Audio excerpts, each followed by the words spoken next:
Welcome to the Journeymen Lounge podcast. I am coming to you on this beautiful, sunny summer day. As Wogenstein, we have to our right Ryan. And Bobby to round things out. and we have Bobby over here that just is saying some crazy shit off camera. Accurate. So I said let's get it going, and let's see what we got here. So we'll get to that, Bobby, what you said. Oh, it's sandpaper hour. Don't worry. I'll have a list ready. No. It's fine. We'll get to it in our movie review later. But the Journeyman Lounge want to cover a couple topics here. First being the NBA draft is on. For some reason, I'm sorry? It used to be on Thursday. It's on Wednesday. It's weird to me. Still thrown off by it. It's all good. I'm going to say one word, one sentence rather, is who the fuck are these guys? Don't know anybody that's being drafted, but that's my take. Go ahead. Yeah, this is a down draft, like we kind of talked about before the pod. Like I'll just mention it again, like the number 1 pick would be like the number 10 or 12 pick in any other draft. So definitely not a great year, but I guess for the Bulls, they have the 11th pick. Maybe they can get a steal like a Giannis, or someone like that who maybe it'll be a project, but down the line, could turn into some fruition. I don't know. I have a quick take. We got rid of Caruso, and I'm not much of a Bulls fan. Am I right? Didn't we drop him, and that's white chocolate? And I thought we were going to try to work with him. No, it was a good trade, actually. I think it was a good trade. All right, what was the trade? Sorry, I guess. Sorry. Go ahead. Traded Alex Caruso straight up for Josh Giddey. Oklahoma City. Both white guys, which is interesting. I thought this is interesting. It's an interesting point. Yeah. Right. Guards, okay. Alex Caruso, great defensive player, great team guy, great player, but the Bulls are not in a spot right now where they need his services. Okay. He's more built for the Thunder, an up-and-coming team, a winning team built for now, built to go, all thrusting for, all thrusters. Yep. And Engaged. Josh Giddey is like a 21-year-old. I think it's his third year in the league. He had a really good rookie year or second year, and then last year, not so good. But, for his potential, I think it's worth the trade, especially because Caruso is also on an expiring contract after this season. Yeah, I agree with you, but I don't. Okay, and the fact that Okay, go ahead. As I say, I got to jump in with the first part though, because I agree that it could be a good trade for both teams eventually. But I disagree that Caruso is not something the Bulls need. The Bulls need perimeter defense, and they just don't have it with the other guys because DeMar doesn't play fucking defense. I don't give a shit what you say. Patrick Williams, all these other guys that are getting minutes, they don't play that defense. Caruso comes in and can guard anybody. I think any team needs him is more of what I'm saying. Well, no, they could use him if they were actually a winning team, but we're not ready to go anywhere. We're stuck in, like the 8th through 10th I know we seed. technically made the playoffs, though. We kind of yeah, but it's bullshit. skimmed our It's way like, in there. If you have to say technically, it's bullshit. it's like all they're doing is like so they can be like, hey, well, we're in it every year, even though you're not really in it. It's it's not like I think it's a good trade. I think the Bulls are trying to rebuild maybe or whatever on the fly or whatever. Like he's a good young talent aside from his off the court stuff, which is probably what we got to get him. Whatever. But whatever. I'm just saying he could be a good player, and especially too with Lonzo Ball being hurt for 3 years. Need a ball handler and especially you guys are basketball guys. What team do you think? Sorry, and I don't mean to redirect this. It seems like a very underwhelming, crew of talent. Anywho, what team do you think is going to be the next year? Like not up and comer, but they've been sleeping. But don't sleep on them, because they'll I think have more of a resurgence. Actually do well or get into the playoffs? Actually do well and hit playoffs. Like someone that has just been kind of borderline.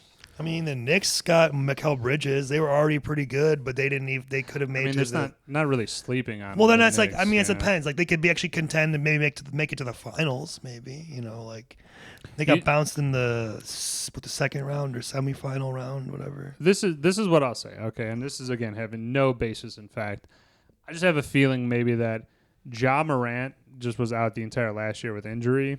I think if he comes back and the Grizzlies start to make a couple moves, could pick up somebody in the draft, maybe get a bigger, maybe a good down low presence or something like that. I'm thinking maybe they can make a little bit of a run, like what you're saying, kind of surprise teams some get teams back and into get the some playoffs. momentum, and now people actually are like, oh, we actually got to play our best to really knock them down. It's kind of tough with the NBA because it's usually like the usual suspects, if you will. I get that, and I think that's been a trend, but I was just curious if you thought of a team that's kind of been simmering on the pot and it's ready to boil now. Maybe if the Magic can put it together, they have a lot of young players. Yeah, I would say the Magic is probably a good choice But that fits in there. they're looking at like a lower seed probably if they make it in. But they have a lot of young talent, so it could I don't like how this draft is formed. I think it's still the same way. If you have the worst record, you get the first. It's not. Lottery. Have they gone lottery? It's been the lottery for years. Lottery. I thought it was. That's why I saw teams tanking. So it's like, Detroit Pistons had the worst record in the league. They got 5th. Yeah. Okay, well, I'm glad. Did they move away from that? I always thought it was, that's why teams were doing tanking. it since 1984. Oh, well, then. And that's how we fact of the day. Googled me real quick. Googled. No, Yeah. they don't. There's. I mean, you could tank, but it's not a guarantee, and they made it even harder to tank in recent years. Good. I want it to be more competitive. That's all. I mean, it never will. I mean, it's just the way that it plays up is that there's 10 teams that are real contenders in the NBA. Yeah, and there's everybody always, else is pretenders. There's always the theory that they're fixing the draft, the lottery. There's always like conspiracy. Always going to be conspiracies. All right.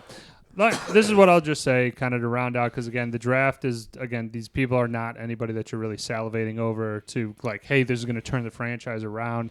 A lot of Europeans. It seems like definitely a year for the Bulls to maybe just be like, hey, we're just going to trade our pick back and, try and build up for that monster draft. You could take somebody or whatever. I think it's just a good year that they're good year not to be in the top 5 because it's not a good year to have. It's not a talented draft. I've heard of this guy though. I think he's going to Detroit. Donovan Klingon. That's the guy we were talking about. Yeah, who is from UConn. Yeah. Well, let's see. The pick is in, and you heard it here first from Detroit. Except probably everybody has already known it. Detroit had the worst record. Oh, we got 11. Okay, Bulls have 11. I'm saying they could snag somebody like a project type player who could turn out to be good. Did I read that right? They were 14-62 or something like that. Detroit. Yes. Yeah, oh my God. Detroit, real bad. Well, they're talking about maybe trading Zach LaVine to Detroit. Rumored. I doubt they're going to do it, but.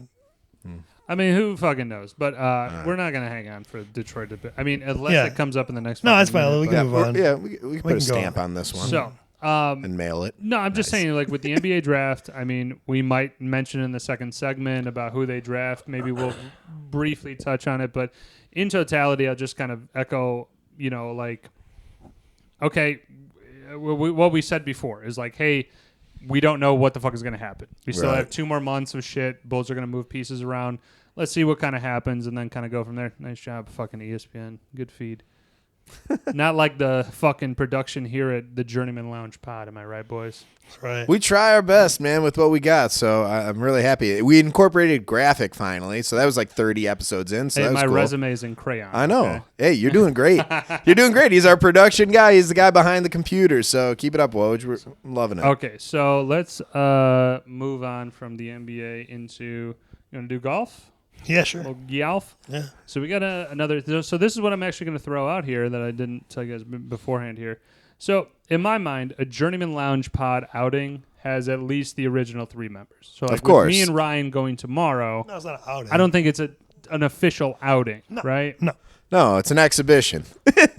I'm just trying to. I like that. I do like that. I'm just trying to get rounds in. I only got 1 the whole year last And me and you were out just recently, and I consider that it's not part of the pod, but it's an exhibition. It's going to be 72 degrees. Should be a great day for golf. It's beautiful fucking in the suburb area right now. Yeah, we had a great day golfing too. A little warm, but not bad. Well, Bobby, you got to tell them a little bit more about your round of golf and what you entail. I heard you wanted to play from the whites. No. I was talking more about the. No, for that course it was fine. I was talking more about your day. All right, okay. Starting my day off early, before 6 o'clock. Up driving. I'm shooting over to Thunderhawk, which is it's north of Gurney, and a little bit further. It's fucking up there. How east. far of a drive? It's about 45 minutes, 50 minutes. And Bobby, you're not 45 minutes from here, so that's but I played a pretty incredible round. I was with my buddy Scott. Shout out Scott. Yep. We played with 2 other randoms, but these are guys that obviously either members there or they go there every 3 days. So it was fun. They knew how to keep pace. They were good golfers. What's the price range for Thunderhawk? Thunderhawk was just right around $100 for weekend Holy rates. shit! So Weekend rates with the cart, yeah. So it's a nice course, though. It's a nice course, and you would be shocked. And my drive is not what it could be, but it's a wooded course, so you're out there in the woods. They have generous fairways, but you're also in scenarios where it's a guarded tee box in the sense that they have like forests left and right of you. So okay, I shot an 86 there with 2 chirps. nice. Excellent. And that was, we played from what I'd say gold black as tips, but we did gold and like hybrid sometimes on white. If that was right after a torrential downpour, so some of the tee boxes, Was they it had car to path combine. only? Yeah, which sucked. But like I said, we did a round in 3.5 hours. That's great for car. So we were just we were cruising. So I'm a pace player. So I was gonna say 86 as well, though. You're getting the ball fucking up and down. yeah, each I was time. able to get the ball out there. I wasn't slicing it too bad. Dude was playing golf. There was maybe 1 or 2 holes that I gave up.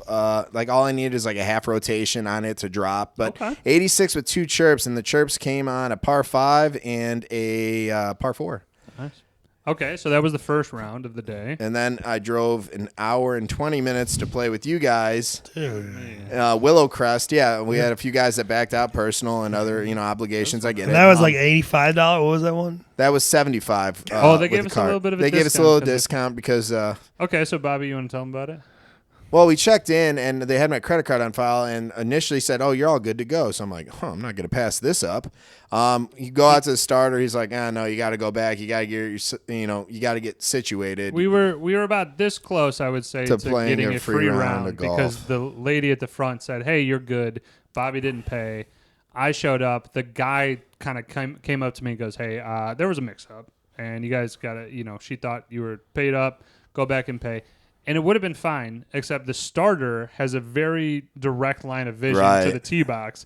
So if we just went up there and the lady radio would be like, "Hey, did that 230 pay?" Like, it would have been, embarrassing for the guy to go like, "Hey, did you guys not fucking pay? Like, what the fuck?" No, and it was a packed day. We had people teeing off every 12 minutes, and this is connected to a hotel with a nice pool, spa. So you're in a different type of scenario. So I think they have. That pool would have been nice. That pool at the end of the day would have been nice. So, that's me doing 36 holes. Now, I shot 40 on the front, and I was doing really well, where Woj, I don't know what happened. He was not playing it like himself, and he shot, 48. Yeah, something like that. But then on the back 9, just turns it on, and he was this close to breaking 40 if he could just make a putt or two. But you had 1 chirp, and you had a ton of pars. You took my money on all the par 3s.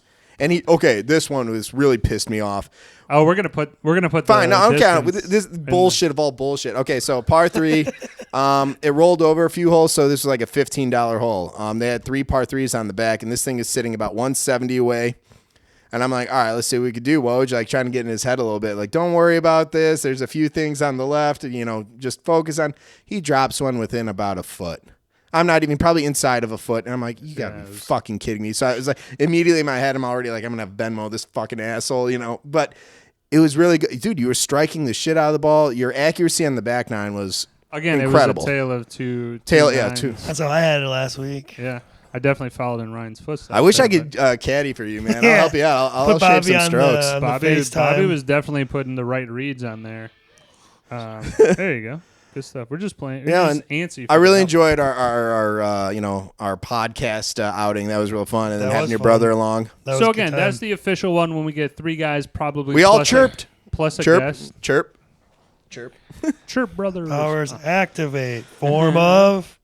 And this guy won money on a par 3, dropped one within about 5-10 feet, and then hit the bird. Yeah. It was awesome. So again, 3 hosts plus a guest. That'll be an official outing. We'll do a couple more lead ups to those. I think those are going to be fun in the future. Love it. Ryan and I are going tomorrow. We're going to Hilldale, a little cheap, nice course. Yeah. Kind of I would say our home course because we played it. $35. To our Hoffman residence. I mean, we played it so many fucking times though that it's kind of the go-to when you want to get out and go for a ride. Yeah, exactly. And I really hate that one par 3, and I know you know which one I'm talking about. The one there's water, and then as soon as you get through the water, there's sand, and there's like a tiny strip for a green. Yep, I know exactly what That one you're is talking about. such a headache. I will say though that we're going to do a little bit of recap probably on the next one, but we also want to mention here. So Barbarino, you are not going to be out. on the next one because you're going to be out of town. Yep. So then we're going to do for next week. Ryan and I aren't going to do an album review because we're about to get to that soon. And then Bobby, we will mention one. We'll tease one at the end for what we're going to do 2 weeks from now. Same thing with the movie. We got a nice little setup for you. Sure. On that shit. Yeah. So anything last kind of on golf before we kind of switch gears here? Let's do the album. Okay. I was really happy with your short game on the back nine. Your chipping saved you, and your putting definitely saved you. But I was hoping you were going to break 40 on that. You were in a zone. So I hope you stay in that zone. Bobby is my golf whisperer. I mean, again, you got to get one of those fucking caddies there. I got you. Don't worry. When we get back out there, we're going to shave some more strokes. I'm going to call him. Bobby, I can't tell him if you're on the What's your read? Yeah. FaceTime me. All right. I mean, that would be pretty fucking funny if Bobby was like, "Hey, you got to go like 10 feet." I'm going to to put you on green level. What do you think? What are you seeing? All right, so we're gonna get into the album review. I am a fucking moron because I forgot something. 1 second. Technical difficulties. I love that dun dun dun dun. I like that little music that they have. We went old school on the notes because this one was a doozy here. And I might take a picture of this shit because is this for your album review? So this is for the album review. Oh, here Christ. All right. Here we go. So who wants to start? This was my I'll bring us in. Call me tits. So I picked Outkast Stankonia. I made a mistake. Let's just say that up top. Was not the album that I thought it was. And let's discuss. All right. My immediate thought after listening to this. Oh, this is 2003. Was of 2000. 2000. Was of the Muppet guys, the old guys in the balcony. Like, well, the album had the right name, Stankonia, because it stunk. Yeah. What is it, Waldorf and Mortimer? Something like that. We don't fact check, but you guys know exactly. I don't know what's going on. Anyway, seriously, I don't know. My thoughts. I understand why Woj picked it. Okay, it's got two iconic, amazing songs, and one pretty good one that's pretty well known. And then the rest are just, what the fuck is this to me? And I thought, I'm an Outkast guy, I thought, but maybe I'm not. I don't know.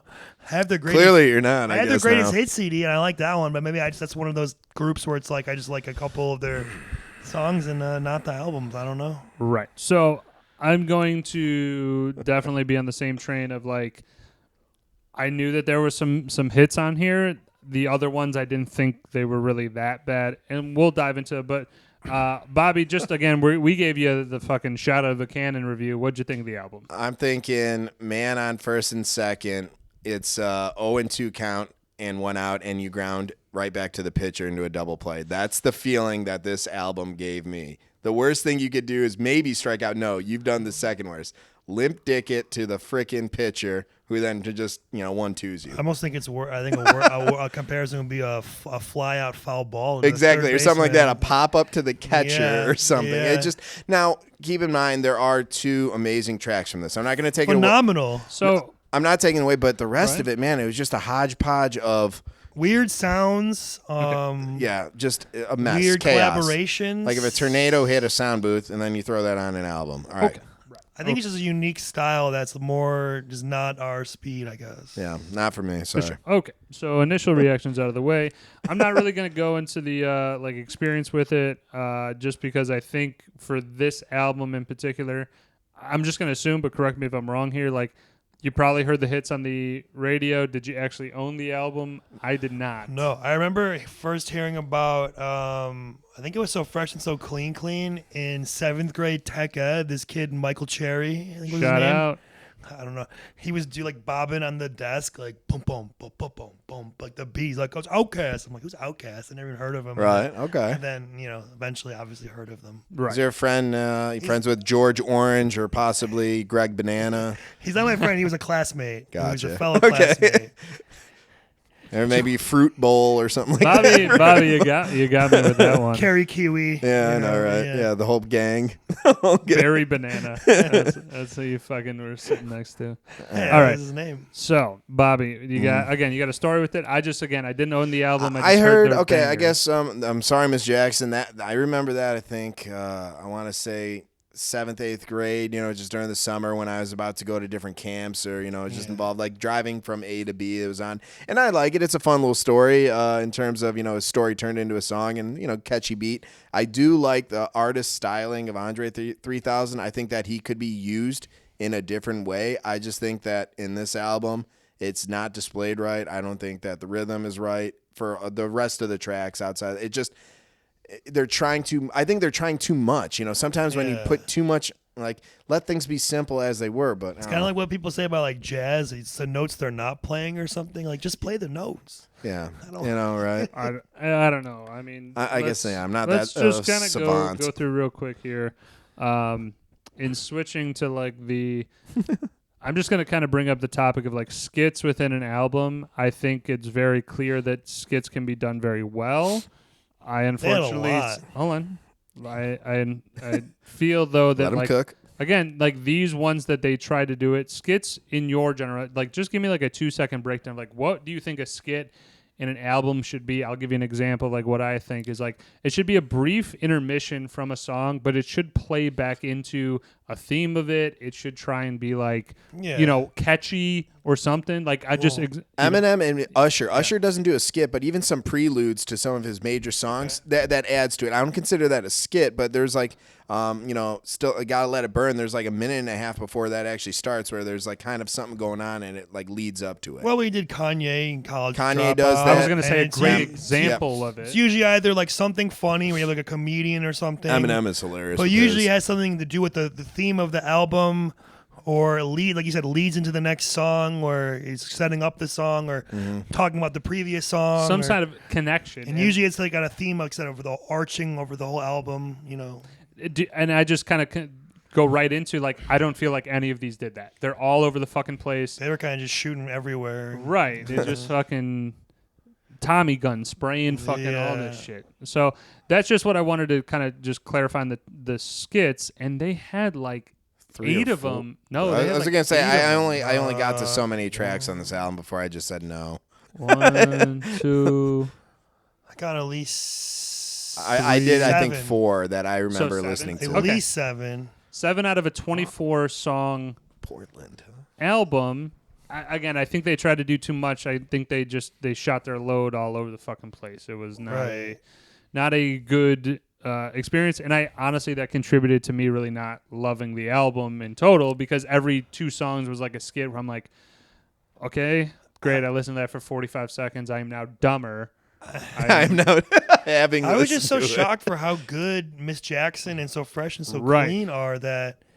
And Bombs Over Baghdad. I have a take on this, though. I think that in some albums, maybe this isn't their first, clearly, right? No, it's like their third or fourth. Okay, so I'm thinking for some albums like this, you have a recognized artist who at least had some success beforehand. I think albums like this, they try to bring in a lot of other talent or friends that are, trying to get into the game, and they sample and bring in some of their, like maybe, whatever they could produce or put into. I really see too much of that though in this one. You know how some people get featured, or I'm thinking this one they try to bring in like 8 of their friends to do something like that, and it's just sorry, your friends aren't that talented. I mean, they definitely have like a unique sound in general, but do you guys know what I'm talking about though? Yeah. Once you have some level of success, you could try to bring in the crew. Well, I think it's very well known that like Andre 3000 ends up, whether you're joking about the Key and Peele sketch where like he's fucking, he's all over the place. Like Andre 3000 is fucking all over the place. Like he can do a wider range of things. You mentioned his acting. I liked his acting, that. And he was in your favorite movie too. Which one? Isn't that Semi-Pro? Oh, Semi-Pro. Yeah, Semi-Pro, and he's in Four Brothers. Four Brothers. He does a good job. I think he tried to, as you're saying, kind of maybe try and do a little too much on it. I know it's him and Big Boy make up Outkast, so it's like, who knows kind of who was the mastermind between those skits and stuff like that. Sure. Let me just identify the absolute fucking, these are the hits of the track. You can't even deny it. So Fresh, So Clean, Miss Jackson, Bombs Over Baghdad, and I think that's it. We are going to say that is it. I did just want to throw a shout out into 2 that I thought were on the better side. So Gasoline Dreams, I thought it was a decent opener. It's like not too. Didn't like it. Shitty. I'll give it. It was okay. Okay. I had We Love These Hoes. I like that one. Okay, I'll the agree beat with was that one. kind of good, and the rap was decent. I like Snoop's version of "We Love Them." Yeah.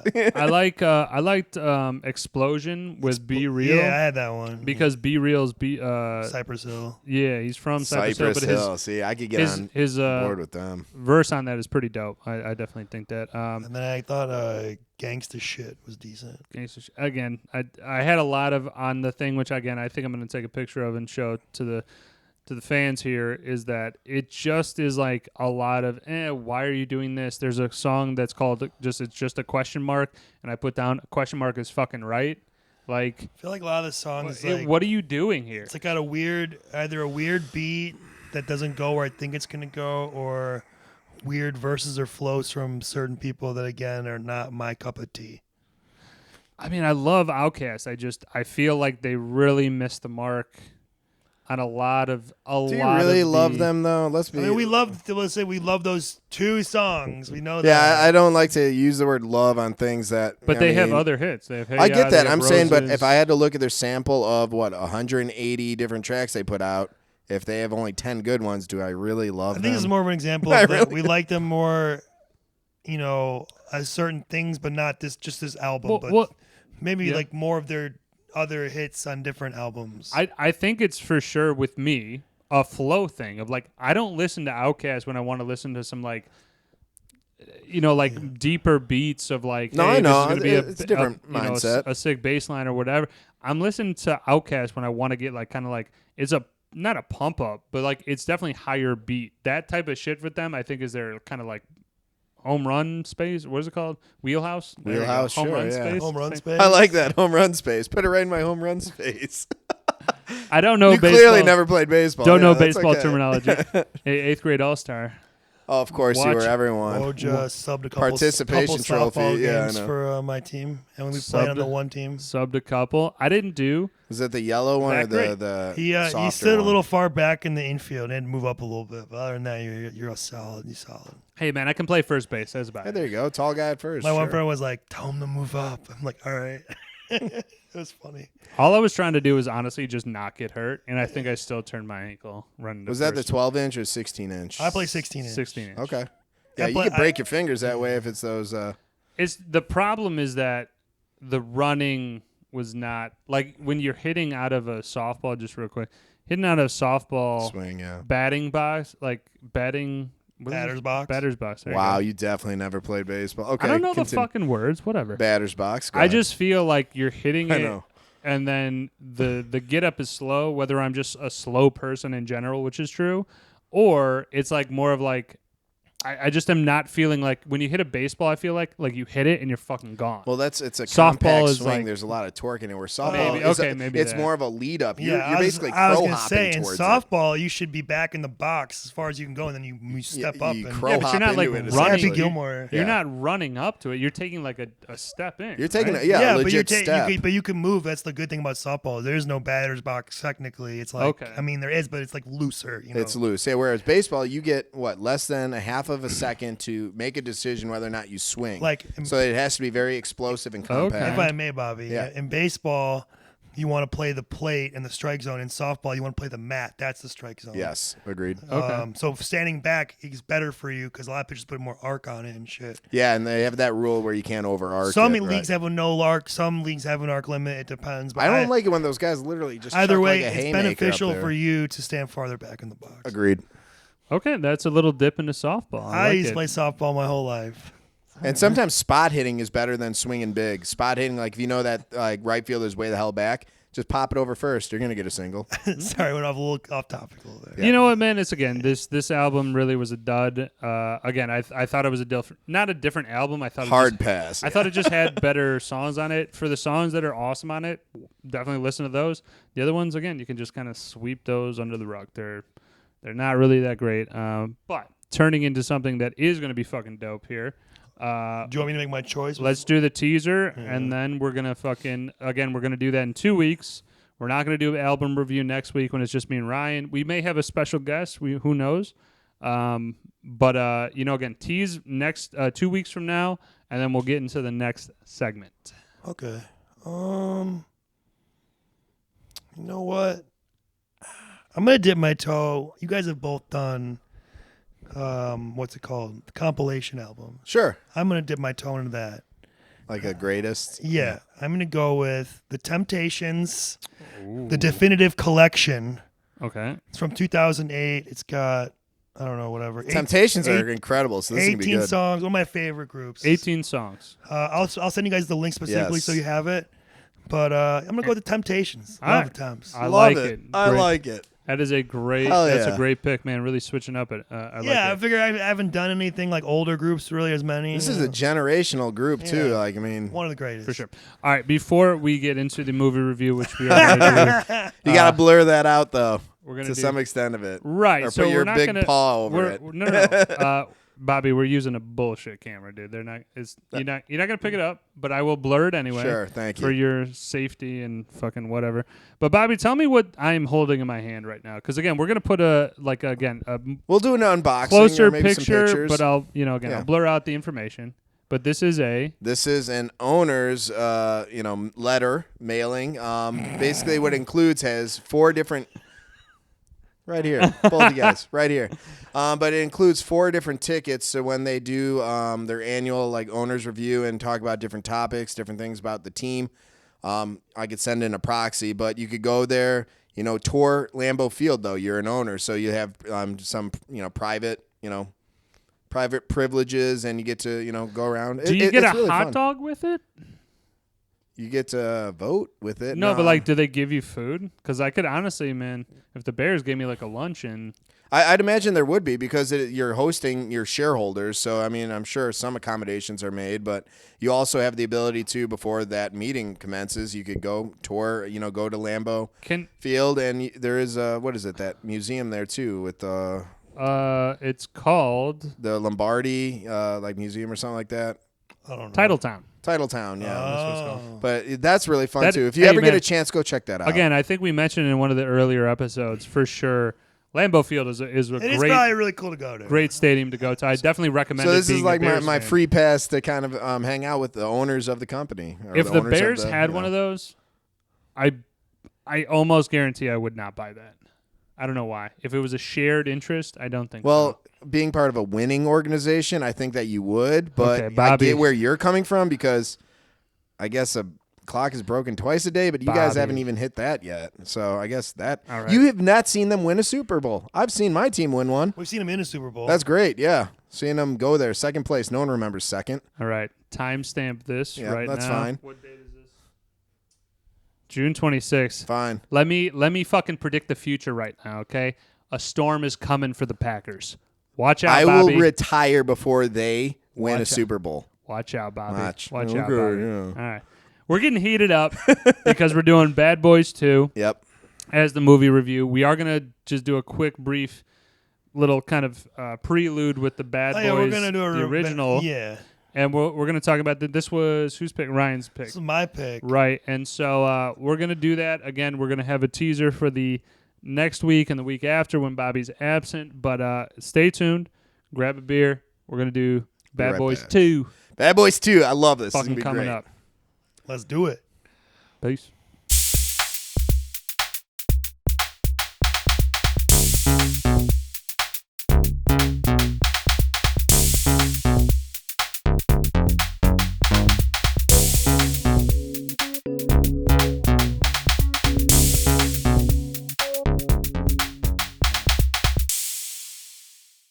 All right, Journeymen, welcome back to the lounge. We welcome you back for our Bad Boys 2 review and thoughts on the movie. It was my choice last week, as you guys recall.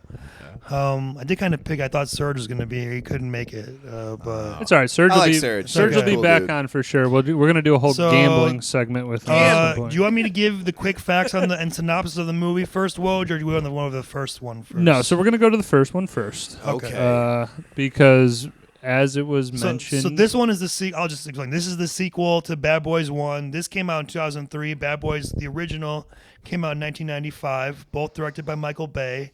The first one, I believe, was actually Michael Bay's first movie he directed. So the budget was way less than this one. I didn't realize that was his first. Okay. I believe it was because he used to be a music video director. Okay. Okay. So, and actually, the first movie, the Porsche they were using is Michael Bay's personal Porsche that he let him use because they couldn't afford to get a car for the movie. Nice. Oh, no kidding. Yeah. That's pretty cool factoid. Yeah. So basically, the premise of Bad Boys is Marcus and Mike. Marcus Burnett is Martin Lawrence. Mike Mike Lowry is Will Smith. They're partners, cops, detectives in Miami. And like I don't know, they're like, it's kind of like a funny, like an action comedy type of movie where they're always like constantly arguing in like, in the situations where they shouldn't be, but it works out to their favor sometimes. And a lot of like, gunfights or some, Great chase drugs, scenes, chases. Great action. As far as the first one, the synopsis would be that, like 20-second elevator pitch. okay. Mike and Marcus are investigating, I don't know, like a drug thing or something. A stealing of the heroin. And they ask Mike's friend at the gym, this one chick who's like a model, or like an escort, if she knows anybody. She ends up doing a job, getting killed, brought her friend along. Her friend escapes. She's Tia Leone, by the way. And she says the only one she trusts is Mike Lowry. She calls to the police station, and Marcus is there, and Mike's not. So he pretends to be Mike for like half the movie, and Mike pretends to be Marcus. And she's basically a witness to the crime of who these guys are that murdered the girl. And these guys also are the people who robbed the police station of heroin, I believe, in the beginning of the movie. They pulled off a heist of using heroin. a police inside informant. person. So they're trying to figure out who did this, and this is the guy, and his name was Fouché. Great actor. So anyway, they have to have her to investigate the crime, and eventually they figure out who he is. How much do you want me to get into? How much? No, I was saying this is what I just wanted to address is that the first Bad Boys, right? It is not crucial in any way to the development of the story of the second Bad Boys, but I feel like it has to be mentioned. Yes. In that it is the first one. It sets up the series. Now Bad Boys is on what, 4 or 5? 4. 4. So basically, what you need to know is that they're partners. They have funny arguments. There's action. There's comedy. Great dialogue. Joey Pants is their captain and boss. He's funny. That is Joe Pantoliano for those who don't know. John Sally plays like a nerd who's good at technical former basketball player. Yeah, yeah. He was a convict that they. And there's always in the first two at least a group of 2 Latin officers who they like to bust balls with. Let's just put it that way. And I just want to shout out Checky Cario, who played Fouché. He's like a legendary Russian actor. He was also in The Patriot. He was the French guy, the leader of the French army or whatever. Very, very fucking awesome. So Bad Boys 1's pretty good. It's pretty funny. It's worth checking out. It's not. I don't think it's as good as Bad Boys 2 or even 2 or 3 or 4 personally, but the whole series is good. So that's fine. Just wanted to take a 2-second dip into Bad Boys. We, as the people that know, we voted on a sequel to do before the initial movie. Yes. Go ahead, Ryan. I was going to say, a weird thing about Bad Boys 1 compared to Bad Boys 2, when Bad Boys 1 came out, Martin Lawrence was the number 1 actor on the call sheet. Oh, I did notice that, yeah. Head billing in the credits, and Will Smith's an afterthought. And in the second movie, they're equal. And then by the third one, Will Smith is obviously now the lead, I thought that was pretty interesting at the time because they're both big, but Martin was a little bigger. He had his own show, as Will Smith did. But he was in a couple movies. So I mean, I'm gonna nerd out real quick for the maybe do a nerd alert or whatever on the like headings or the cast order and shit like that. Obviously, that relates to like real time money of like contract language of like, hey, head billing, co-head billing, and all that stuff. So like that probably amounted to easily millions more dollars. It's just interesting. This is Will Smith's like first big movie. But like, it's right after Fresh Prince. Right? Yeah, exactly. And like he had to prove that he could be a star, and this was definitely a stepping stone into him getting Independence Day and Men in Black. Any of the states, so forth and so forth. Okay. Yeah. No. Like again, I wanted to just mention that we have the rule that we'll put it to a vote if somebody suggests a sequel prior to the initial kind of movie of the franchise. Two-thirds approval, easy. Yeah, and I think my personal experience with Bad Boys 2, I did not see Bad Boys 1 before I saw Bad Boys 2. I saw this. I'm the same way. I saw Bad Boys 2 first, and then I dialed back and I saw the original, and then I saw Bad Boys 2. But I kind of get where like, okay, if you just didn't see the initial, like I said, there's no connection. You already know that they're partners. Yeah, so. You don't really have to know anything from the first movie. Just it's Right. You know. So that being said, we got the Bad Boys 1 out of the way. Right, so now you want me to synopsis Bad Boys 2? Let's do Bad Boys 2. All right, Bad Boys 2 comes out 8 years later, 2003. So it's prime Will Smith. Martin Lawrence is also bigger as an actor. Michael Bay directed it again. Bigger budget, bigger movie. This movie is about them two. Mike and Marcus are trying to infiltrate an ecstasy drug ring. And they're trying to figure out who's running the drugs, how they're getting them in and out of the country and all that stuff. They're tactical. They're like a tactical unit now. Yeah, and it turns out this guy is Johnny Tapia, who's like a Cuban drug lord, played by Diego from Blow. Jordi Mola. Great actor. Fantastic actor. Yes. And then again, Joe Pantoliano's in it again as Captain Howard. Gabrielle Union comes in as Marcus's little sister, who Will Smith is secretly dating. Right.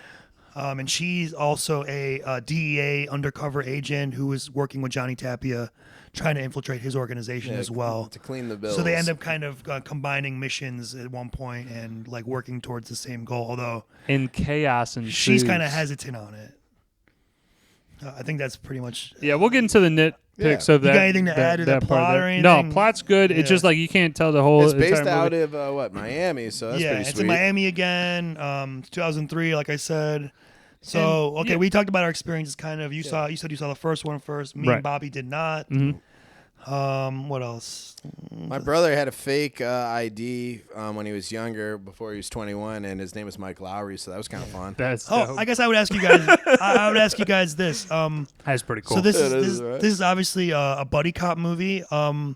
Where is this among your guys' favorite buddy cop movies? What are other ones that you like besides the Bad Boys franchise? Like I would say like Rush Hour for me. Rush Hour's up there. So good. You got like Lethal Weapon. I don't know. Yeah, if you I guys was about to just drop Lethal Weapon. There's that's not it. I mean, to an extent, Beverly Hills Cop is kind of like that with Yeah, Axel and the Beverly Hills Ninja.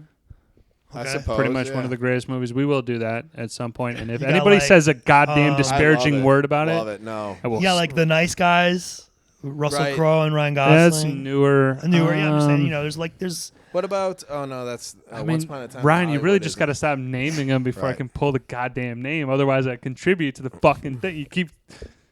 Hey, he's coming in with guns blazing. coming in I like hot, it. man. You gotta keep up. Ride the lightning. Go ahead, keep it coming. I'm mean, tapped right now. What just got me fucked up? You got him I all don't, pissed I don't off. fucking know what. Hollywood Homicide.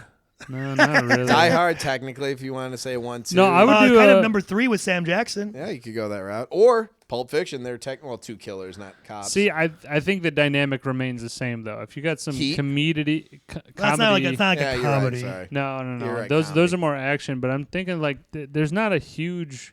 There's not a huge. I mean, I bill think in Rush for- Hour and Lethal Weapon are the other big. Agreed. big two I think out of that's it. Yeah, the I one, don't. too. I don't look really past those. I think if I'm being Definitely, I honest. said Beverly Hills Cop too, like a little bit, not as like pure as that one, but definitely they're like more of a trio than a Right. duo. I like Brooklyn Nine-Nine, but that's not what you're looking All for. right, no, Right. no. Let's keep on track. All right, that's cool. All right, let's move it on. Let's just go to our favorite scenes. Let's just start there, guys.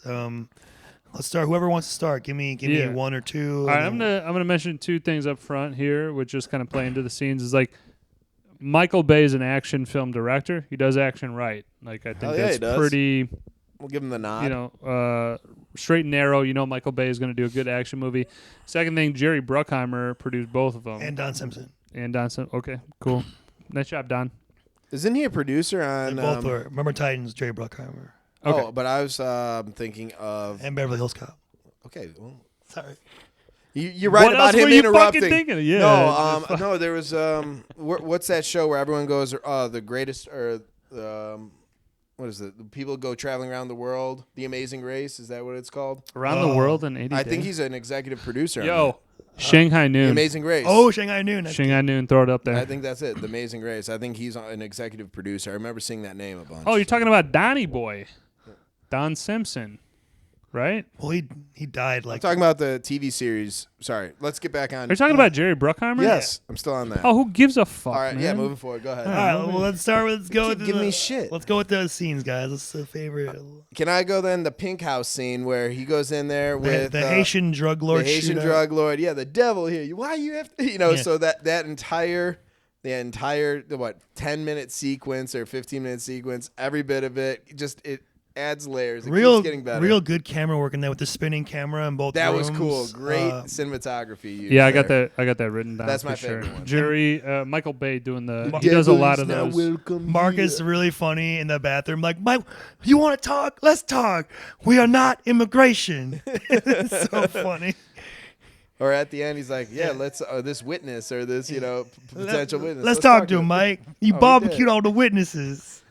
The one No guy shit, who what has did he that say? thick, like Jamaican or Haitian accent. I don't know nothing. No, the I one don't in know the nothing. bathroom. He's like, "You killed my the brother." You killed my brother. That brother guy. He sounded funny. It was just.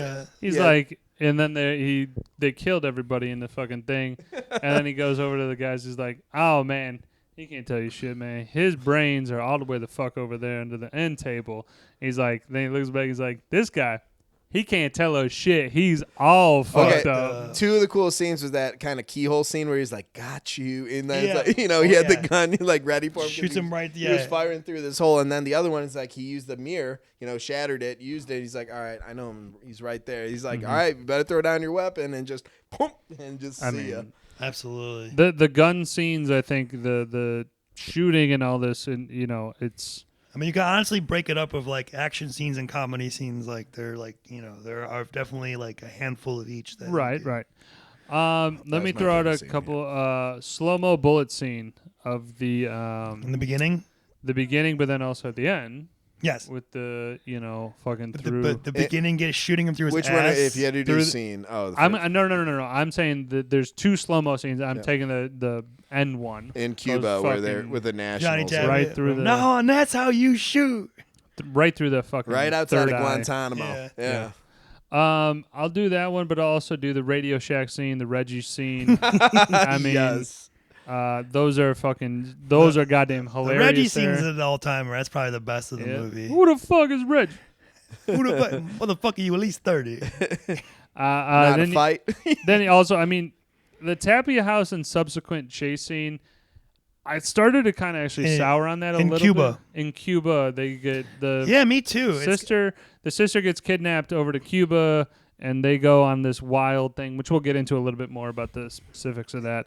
I really, again, I soured on the actual entry scene and all that stuff, just because it's like, I don't know, I got a Call of Duty brain, I feel like, and like the way that they did shit, I just was like, that seems dumb. Like, or tactically, I was like, what are you doing? It's also kind of a longer movie. Like, I need to shave off some things, and it kind of feels like it's almost added. What is it? 2.5? It's about 2.5. Two and a Yeah, half. it'd be nice if it was at 2. Too much. You gotta keep a comedy action to like 145 to 2. That's a sweet spot. Or the home run space. Yeah, the home run space. I'm going to say that now. So Put it right in my home run run space, space, bitch. Yeah. I Jesus, you're so unathletic. All right, what do you got, Ryan? for sure that my favorite, I think, among them would be the electronics store scene where they go in and get That's so funny. the When they're like, trying to go through the evidence. the camera, and the guy from Smart Guys helping him out. That's where he's from. And he's oh like, shit, what's his name? He wasn't credited, I think. I don't know. I don't think he did get any. All right. Now that's what I know, though. Hold on, we're doing some investigation here. Put He says, that in the box. He says, we'll put this in our central floor model. It's got kick-ass bass. You guys like hip-hop music? I love hip-hop. Sometimes we freestyle in the break room. You guys want to kick it? We'll flow. Kick it will flow. It's really funny. That was good. That was a good drop. And then the porno starts playing over the whole store. And the guy's pissed off, and they change it to like the central back room, room, yeah, and where then they're they're talking, talking, and what it sounds like out of context is like they're like a gay couple, and like talking y'all about motherfuckers fucking need or something. Jesus. It's like what I did to your ass. I'm sorry. Well, they're That talking about Mike shooting He's shooting- Marcus he shot in in the that ass. first intro. He's like, And what you every- did? Yeah, he's like, what you did to my ass? I can't get an erection. Yeah, everything about that scene was in relation to the shooting of the ass.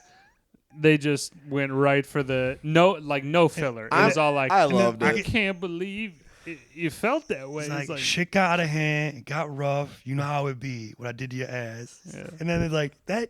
I don't want to hear about your Right. erection. How flaccid. He's like, that word What does he say? We gonna put that in our box with my mama's titties and your erections, and we gonna toss that bitch in the ocean. You gotta be Jock motherfucking Cousteau to fucking find this thing. And then like there's like a gay couple listening, like that man is pouring his heart out, and then there's like, and Mike says like, I don't want to talk. You can't talk to me about your erections. Like what a asshole or whatever. Yeah, what a bastard. And then there's the one, the black lady with the kids, and she's like, Cover the kids. y'all motherfuckers need Jesus. Y'all got porno and gay shit up in this store. She says homo shit. Oh, that's right. Sorry. It's whatever. I don't. This is from 2003. It was a different time. Definitely different. You don't have to be PC warriors. I'm quoting the movie. Yeah. The guy though, J.D. Walsh. That guy is so funny though. The little nerdy guy. My dad is coming. My dad is coming. My dad is coming. And then also, of course, the other funny scene of the movie, post mortuary. Marcus is high on ecstasy. Oh, at Mike, the captain's and they house? had to go get the warrant, and he's fucking fucked up, and he's like keep doing weird. He keeps touching himself and touching the captain. And he's chugging like, water out of the base. It's 2 a.m. Get your hands off me. Take the picture. And he's like showing his nipples with the statue, and then he tells him to call Vargas and Reyes, and he comes in and he's like, "Love her when you call me Bunny Love." She's the sexiest shit. I go, "Who the fuck are you talking to?" And when he's supposed to be calling in, yeah. And then this is a nice fish, big fucking eyes, but a nice fucking fish. He's like, and then they have to put him in the shower to cool him off. Cool him off. And he's like, Mike, I got an erection. Call the wife. Tell her I'm on the way. So good. That's such a great line, though. Fucking. I mean, we did a lot of quotes there as we were doing. Oh, yeah, well, it's kind of part of the scene, like some of them you have to kind of mention. Right, I get that. So, I mean, I think we're pretty good on scenes. Well, I was just gonna mention one quick one. Go The action scene, the shootout in the beginning, with the Haitian guys trying to rip off Gabrielle Union. That was I loved driving that through sequence. the highway and the shootout on the thing, kicking cars through them. And then They're throwing there's cars a fucking at us. boat at one point. 22 cars. Yeah. And a boat. And Mark, how did you sink a boat? There's DEA right there. And then oh shit! That was Marcus accidentally shoots Mike's dashboard and it costs like, 21 grand. He's like, "Oh, you're gonna get your money." 20 my black ass. Yeah, he pulls the Mac in and just. But this movie's got a good flow of kind of basically goes action scene, comedy scene, and kind of goes in that. It's kind of I like it, honestly. It's a good good flow of the movie. I'd agree. Man, if you want to kick it, we'll flow. Yeah. Also, the funny, hilarious scene where they do the other chase scene and the dead bodies are coming down. He's like, I thought the morgue van one. That's exactly what they could have cut. But dude, I love the line though with Dan Marino and hey, it's Dan Marino. He's like, he should buy this car, not this one. I'm gonna fuck this one up, but he should definitely buy this car. But yeah, I guess that's true. They did have maybe one action. I like the Cadillac drop in. Bump this in your Cadillac. Yeah, it's definitely a movie of the time. The cars, the jerseys, Marcus's jerseys, got the Vic jersey, the sick Vic jersey. Alonzo Mourning. Yeah, jersey. Alonzo Mourning was my favorite. That was really cool. Mike dresses like a pimp. I was gonna say, I also love all the scenes. Nothing touches his body but 30 inches of silk or whatever. I love all the interactions with Mike, Marcus, and Vargas and Reyes, where they kind of just bust each other's balls. Yeah, the two Latino cops. He gets shot in the beginning, and he's like, oh, "Go ahead, Mike. Ben, why don't you kiss it? Pretend we're not even here, or whatever." He's like, "The Ricky Mark got a con somewhere. Get the fuck on." Why you always gotta go racial, man? And then later on, he's like, "Hey guys, we're gonna order lunch. Can I get you down for a bucket of extra crispy and a couple of grape sodas?" And then fucking Marcus is like, "Couple of grape sodas." It's like, isn't it low tide? Yeah, why don't you have to go pick your family, your relatives up? You always gotta go racial, man. That one, he goes, "Hey man, that's a line. You don't cross." I don't know. That type of ball busting is reminds me of Rescue Me, and I just fucking love that type of humor. That's good friends, though. If you could really bust them hard. That's fucking busting those. I'm sure that probably wouldn't come out now in these movies today, but I quite enjoy those scenes. I like the detective kind of interaction. Well, because they're both busting each other's balls equally. No one's technically they're on a TNT, a tactical narcotics. Narcotics. And at the end of the day, they got were your tactics? They got their backs. They went with them to Cuba. They set everything up they're boys. I want to get into that in a bit though, with the specifics of that last operation because I got some. Do you guys have any other scenes you want to mention? No, I think we're good on scenes. Okay. Quotes? I mean, we've been throwing them. Any more that you want to? Who's the guy who's his snitch or his ice pick? Ice pick. I like the scene in his shop when he's like, "Oh yeah, hey, we doing this new thing. Yeah. We just won," and because he's feeding him some bullshit and then trying to squeeze more money out of him. He's like, "Okay, so it's like that. Yeah. Okay." I'm glad though that just that flow right there. They knew exactly what the other one wanted out of it, and he's like, "All right, let's run it." They got great chemistry. Great chemistry on screen chemistry too. Can't fake it. Definitely part of what makes the movie work. Whoa, do you have any quotes you want to? Yeah, I mean, dude, I'm just fucking throwing them out. I think Wusa obviously is. I use Wusa on my fucking. Everyone uses that. The ending credits. Sorry, I like the when he's like, "What? She isn't good enough for you?" And eventually he's like, "Hey, we're gonna stop seeing each other." Yeah. He's like, he finally give him like the nod, like, "Okay, I'm cool with that." And then he just starts ripping in. And he's like, "Man, you dog, like fuck you," getting all pissed off. I'll get the papers out of the trash can. Help tape this glue it motherfucker back together. Yeah. We got Peter Stormare, who's the Russian. Oh yeah. I mean, he's fucking bitches. I like him. When he's a punk, think he can die in my club. Yeah, or when he's like, "I'd like to say your machine works, baby." He's like, "That sounds dirty," or whatever. We got Marcus when he pops up out of the KKK in the KKK hood in the first scene. He's like, they're like, "White power." He goes, "Blue power, motherfucker." Yeah. He's in the therapy session. Like, I don't know what the fuck you talking about. Yes, you do know what the fuck I'm talking about. I love that. I'm not mad, but when you tell me I'm mad, I get mad. That shit gets fucking annoying. That's that new spiritual bullshit my partner is on. I prefer shooting motherfuckers. About, "Daddy, you didn't have any good pools when you bought this one?" "Megan, that pool cost $3,900. "Okay, so how much the good pools cost?" I that comment, I'd be like, "All right, now you can never use it." Yeah. He's like, "Oh, that's not a pool. That's more like a puddle wrapped in plastic." I always love when Captain Howard's chewing him out. He's like, "I was at a family barbecue." Like he wasn't at the chase scene or whatever. Mm-hmm. I've got a police commissioner so far up my ass, if he spits, it's coming out my mouth. That one's always good. I think the captain, I guess if I know that's in one of our segments, Yeah. I would love to have seen a few more scenes. I know they did that house scene at the very end, like when he was on ecstasy, but I was like, if you could have peppered him in just one or two more scenes, that would have been great. Absolutely. I think that he definitely. I would like to see him for like 90 more seconds on the film. That's about it. Yeah. We got our rights. Why don't you exercise the right to shut the fuck up? I like, dude, I don't know if there was a counter on this film, but fuck in some variety is said so many times. I fucking love it. How about who the fuck is Reggie and you a virgin? All right, keep it that way. Ain't gonna be no fucking tonight. No fucking tonight. 10:01. I like, yeah. You ever make love to a man? You want to? Oh my god.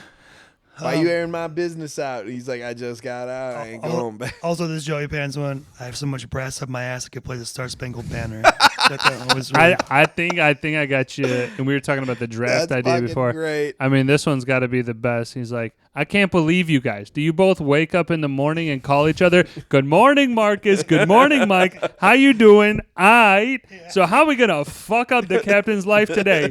Gee, I don't know. Let's kill 3 fat people and leave them on the street." And he's like, "See, every time you kill these people, I have to get the forensic guys and the detectives detecting shit. They're detecting shit. And these guys, they're already dead." Yeah, it's just just like I said, his comedic timing and he's so good at being let's funny.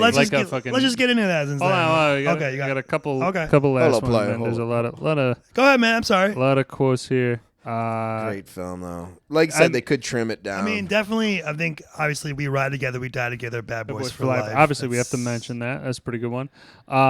When he shoots up the interior, Mike is like, "Oh man, what are you doing, man?" He's like, "Oh, that's my bad. Shoot outside." How's it like when they have they're showing the rats fucking in the mansion? It's like, "Carlos, this is a stupid fucking problem to have, but it's a problem nonetheless. Rat fuckers." Yeah. I got another one. He commits suicide. I'm sorry, mama. You know. Yeah. Yeah. I'll take care of it. Okay. Send flowers to his mom. Don't worry. I'll do it. The last one I got, dude, is when right outside the captain's door, he goes, hey man, look at your pupils. Like, how am I gonna look at my own pupils? How am I gonna look at my own pupils? Like How am I gonna look at my own? He's like Knicks, or what is the computer programmer? Floor seat at the Knicks. Like, you can see the game from the roof. Or whatever. Lakers shit with his lenses. Yeah. Lakers. All right, dude, I'm good on quotes. All right, cool. Yeah, let's get into the supporting thing. We were kind of talking about it. Like, I guess, like the scene stealing, supporting, or who do you want more of? Let's get. I'm gonna echo Bobby with Joey Pants, but I'm also gonna throw out. I think we could all unanimously say Joey Pants. More Joey Pants, more better. Pantoliano. All right. I also would go with not necessarily just one person. Henry Rollins is one of them. But I also kind of dig the cast of guys that they have as like the team. There's a bunch of different dudes. The American SWAT dudes. It's not a SWAT team. Like it's the guy like with the beard guy. It's a ragtag bunch of guys. I'm gonna pull up his name right now. They're all like former like Marines. The one guy who's pretending to be like a homeless guy. He's like, smoke your crack pipe or whatever. That guy. So one guy is Anthony Corione is the DEA agent. The guy in the thing. Gary Nickens is TNT Fanuti, which I think that's the guy we're talking about. Mm-hmm. But like all of these other guys, like I like the ensemble stuff. So like I would have used more of them to be like, hey, they're going to do some more badass shit, like more tactical. Well, I think if we're doing that, we should upgrade the cast on that and those guys then. If get more well-known guys, which I actually had for one of the things later on. Right, okay. I get what kind of budget you had in mind? Well, that's what I'm saying. Eventually, you got to... if he's talking about... shut off the soffit. If he's talking about Vargas and Reyes, I had them more of them as well. I'm just saying they were good. The team aspect of hey, these are supposed to be the TNT team. Yeah, I want to see. I like the dude they throw in the trunk. He was kind of Michael fun. Shannon. Yeah, great. we could use him for, like I said, just maybe a bit more, but I had all of the above, and then of course we gotta shout out for I don't know what this guy's getting, like the one and done award here. The electronic store worker, we talked about him from Smart Guy. JD, he's fucking on fire. He lit it up, that scene. He's amazing. I literally just looked it up. Yeah. Shout out. And of course, obviously, Johnny Tapia is really JD good. Walsh. Johnny Tapia. Jordy Malya. But I think if we all had to vote, I think Joey Pants would be the synonymous number one. Yes. Maybe Vargas Reyes number two on some of our someone else. Yeah, okay, that's good. But yeah, I think that's I would number say. One, two. I got a couple other shout outs on cast though I gotta mention. Sure. Let's go with again, you know what? I also will just kind of add into that just a little bit. Peter Stormare. I'm one of his biggest fans. He just, to me, he does the very well the Russian, Eastern European kind of role, right? Fantastic. Love him in Prison Break. I just say dude, that's fucking. Right. It's a good drop in. Gabrielle Union in this. She does an okay job. Very, very hot. Very attractive. I could take her or leave her. I was going to say, take her or leave her, and her acting skills very attractive. But at the time, she was pretty big also. Okay, that's cool. And then also, I just have John Sally, basketball player. I like when basketball players play these. He's actually, he had his own show, Best Damn Sports Show, so he was in the media. He could actually... He can hold his own. Somewhat act. Hold his own, yeah. For sure. Do enough for the role. I just want to mention those two. For sure. I want to get into a loaded that guy category. I'm excited for this one. I'm not going to lie, guys. I have let's see, 1, 2, 3. I have 6 guys. Now, the obvious, Joey Pants, obviously, those are classic. And Peter Stormare, we've talked about them. Okay. I'm going to get deeper. I'm going to go more in depth here. Of course, again, Johnny Tapia, Diego from Witness Blow. number 5 from that one scene. Yeah. No, okay, go. Reyes is the gay tough guy in Seinfeld. Who doesn't wear the ribbon? That guy, that's that guy. You've said him before on some other film. We just did it for American Gangster. Okay. He was in that. Is that Yul Vasquez? Yul Vasquez. Yeah. Vargas was Ramon Prado in the third season of Dexter. Yep, Miguel's I remember brother. him. Yep. The electronic store worker guys from Smart Guy. J.D. Walsh. He's Mackie in Smart Guy, I believe his name. And then this one is going to be a random one. You guys probably won't know this, but you've watched the show. Hit me with it. The DA communications guy in the surveillance truck in the scene where the Haitians are jacking Gabrielle Union in the beginning. Yeah. Oh, yeah, that balder dude? Not the older guy, the younger gentleman. Okay. He is in Rescue Me as Mikey's roommate who used to blow him. Ah, yeah, okay. It's a random fucking thing. I've seen Rescue Me, though. I know exactly who you're talking about. Loaded category of that, guys. Of specific shows or things. I thought that was pretty good. Definitely. Any other ones you guys have? No. I think I got them all. I'm good. All right. And then quickly about that DEA guy, the boss guy. I wanted William Fichtner as the DEA guy. I mean, dude, He worked with Michael Bay before in Armageddon. They got a relationship working together. I think we he might have been on another project. I know. I'm saying I think we could upgrade the part. Like I think the guy was bad. But I really think that you could have inserted any number of different actresses in 2003. for Gabrielle Union. For Gabrielle Union, but I think you could have just altered the story to be like, hey, this is a love interest of Mike's or something like that. I thought that was a little forced, like having that be like. Yeah, they didn't have great chemistry necessarily. No, I didn't see it on screen either. Yeah. But it just like, just dropping that in. Oh, we were in New York, and then it was just like. Well, they have to obviously create tension between. I understand. Like I said, I think it was a cog in the machine, but it wasn't a well-crafted cog. If that makes any sense. Okay, it'll still tell you the time, but it ain't gonna be that accurate. It wasn't necessarily needed for the plot and things. It was and it didn't really matter by the end, I suppose. But there's Bobby's 2 cents. But yeah, wasn't a cog crafted so great? At least I know baseball. Hey man! So it went over that wooden thing in the outfield. Hey man, what is that?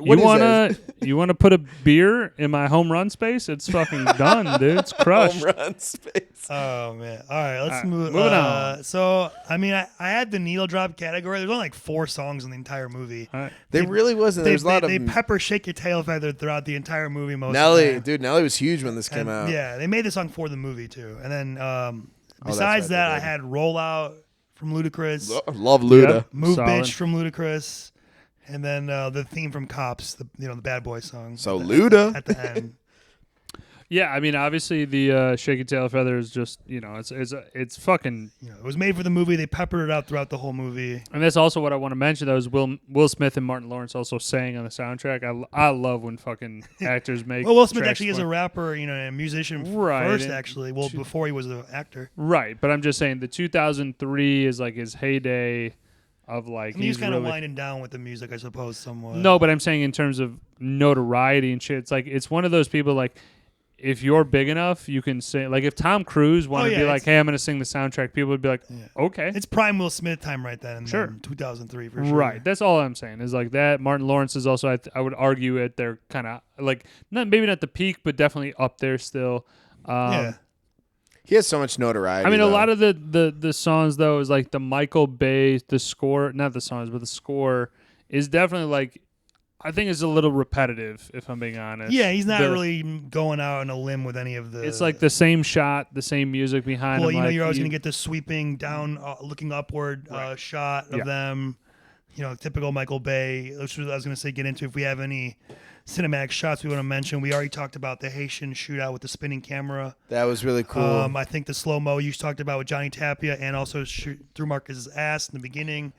Those were 2 cool other ones. I don't know. I think the highway scene that was done. I mean, that had sure, with the boat and everything. Yeah, that was that was a cool way of kind of filming it from different angles. Yeah. And how about you, Woj? Favela. Favela. Whatever the fuck it is. Call of Duty one. Or are we talking about like the scene when they're clearly driving down. Through the drug houses. They look most likely resemble they're just shacks where the guys are just plowing through with the Humvee. I mean, you guys also said it different fucking ways, so I have Favela is the way it's pronounced. Who gives a shit? It's gone. Gold jacket, green jacket, who gives a shit? No, I'm just saying that was pretty cool. I haven't seen it. Let's get into the spin-off, prequel, sequel category. Okay, what you got? I had 2 things. The Rise of Johnny Tapia and a Mike and Marcus like prequel even before Bad Boys, like maybe they're in the academy or something. My spinoff would be the 2 Latin cops. I'd love to see those guys. It'd be more of a comedic, call it a mini series. That's a good call. That'd be a fun one. I'd watch that. They have good on stage chemistry, and you could even pepper in a few different actors, like Martin, like in one scene, fuck you or something like that. Right, that's a good call. How about you, Woj? I think they did a bad job of trying to cram in the Johnny Tapia siege in Cuba. I think it felt rushed into one scene. So I would almost say, and I've never done this before, but like take that movie, make it a sequel. Like cut it off at the one. Cut it off at the end, but you have to put something else in terms of, I don't want just like a straight up like, I have kidnapped your girlfriend, your sister, It whatever. It did feel rushed, like the last scene. I want to see from A to B. Yeah. I want to see a more developed story on the first one where you can maybe put in something else of like somebody else gets killed, like a mother, like maybe the Marcus and Mike fucking shoot the mother in some scene, like, and then like now Johnny Tappy's pissed, he's gonna fucking. It's almost like you'd have to cut it off right when Marcus gets the call that they have Gabrielle Union. That's the end of the movie. See, that could have been a natural stopping beef point. up with a different scene. No, I'm to saying make a vengeance. I'm branching off your idea. I'm saying like I'm cutting it off there. Okay. The next movie opens up with them trying to rescue her. Maybe he kills her, and now they're on revenge the whole rest of the movie against Johnny Tapia or something like that. I could see that. Like I said, I could see there's enough there to go on. I mean, there's enough substance where they could. Yeah, that's a good idea. I think split it off, and I'm always on board for doing more like tactical shit, like maybe like a SWAT style movie, but with like the TNT tactical, unit, like going like, hey, this is our other bust or whatever. Sure. But just quick ones. So let's go picking nits.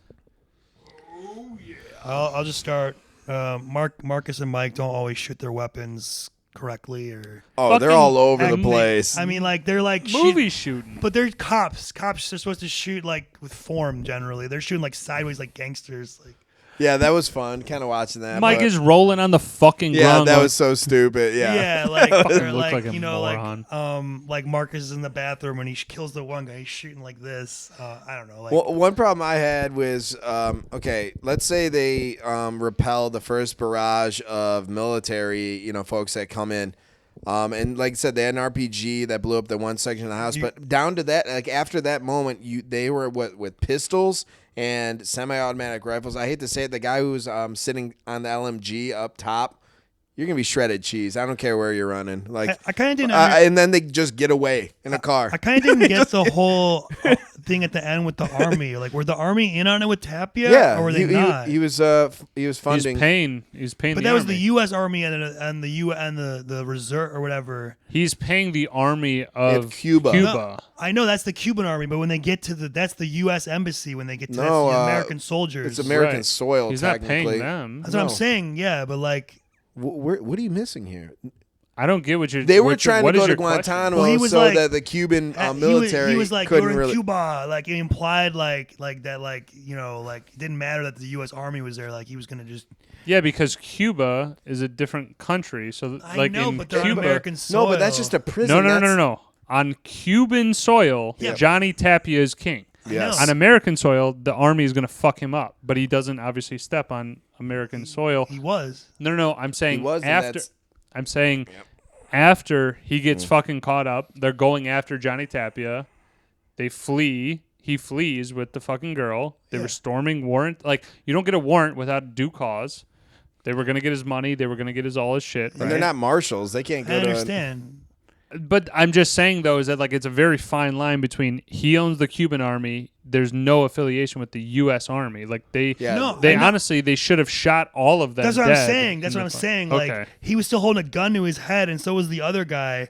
And the army wasn't telling them to do whatever, but they were telling. I mean, that's my I hate to say it. It's not their business until they make it. No. But wouldn't you think they'd be like, all of you, weapons down, not just the three of them? That's what I'm saying. It's fucking ridiculous. That's what I'm saying. The ending of it is like you would have been all, as Bobby says, Swiss cheese. Right. We had like 8 guys fucking with M it fucking made it 30s seem like for or a whatever second, the like, fuck. Is this for some reason the soldiers on Guantanamo Bay also under his payroll? Not at all. No, but I feel like they would drop both those motherfuckers. They should have dropped everybody. You know what I'm saying? With the weapons holding to their heads. Well, they were standing in a minefield, so I'm sure they were just waiting. Well, I mean, you don't have to fire a bullet. 2 of them fucking went down. And also, what else you got? People, I don't know if this is just like this happens. I don't know if it's, but like people in like movies and shows in Miami, they're always wearing like jackets and pants, and Mike's wearing a beanie at one point. Yeah, I didn't like that. Fuck. I didn't like the costume selection. I'm in there, Illinois up here, and it's like 78, and I'm sweating balls. How the hell are they going to be in Miami where it's humid as shit and wearing like suit coats and sport coats? I would clip that. Like I'm just saying, like I don't know, like not that they can wear shorts, obviously, but like yeah, so a full suit suit combo. Like is sometimes not they're what you're choosing to wear like these like outfits. It's like, why would you ever do that? I don't know if you've ever worn dress pants and fucking hot as dude, it's fucking the worst. I had to work at Mariano's for like whatever, like a year, and like we had to wear like long sleeve shirt, a tie, and dress pants in my car on the way to work. It was horrible. It was the worst. One thing that I have a like a picky nit about is you saved like Marcus saved Mike's life with that shot, and he got him another $3,900 pool. I'd be like, dude, is your life a little bit worth it? More? Like, give me an in gun, I think he got him motherfucker. a better pool. It looked like a bigger A pool. little bit bigger, but it was still like he's what, driving around in Porsche. Well, let's just talk about money here. Okay. Yeah, the money's obviously not an issue. Mike Lowry has a trust fund. Makes sense. Great pad. Great. Well, that's part of his character. He like loves being a cop or whatever. Right. But I'm just saying the money makes sense. Marcus, where is his money coming from? Yeah, well, he had a much nicer house from the second one, from the first one. I'll tell you that. He has a mansion on the water. First one, he's still got like a 4-bedroom. First or one's a whatever. believable house. Right, absolutely.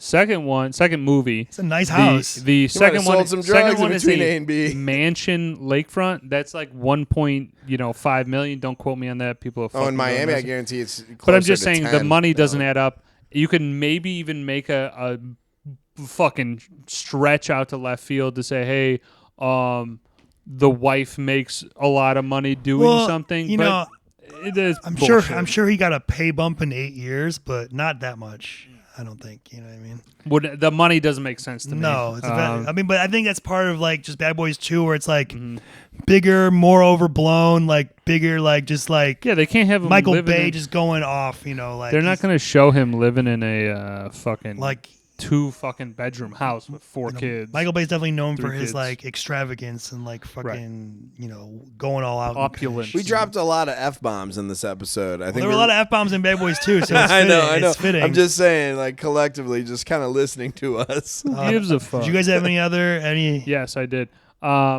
The SUV would be fucked. The Hummer at the end? No. The black SUV. Oh, the one that you just kept slamming into the car like 10 times. They shot it like 9 million times. over Wouldn't the also course. eventually Gabrielle, you just get out of the fucking car and start running away. Maybe try And get another car. Get the car that's there. Maybe get a different car. Yeah, that's what I'm saying. Like, Granty, here play GTA 3. Dude, I loved all the Haitians' cars. If I could steal any of those, I would have definitely they taken were one pretty of those. dope. I Muscle would- cars are pretty Oh dope. yeah, I love I would it. definitely say that. I also have when the car is flipping over Mike's Porsche Oh, yeah. on the highway.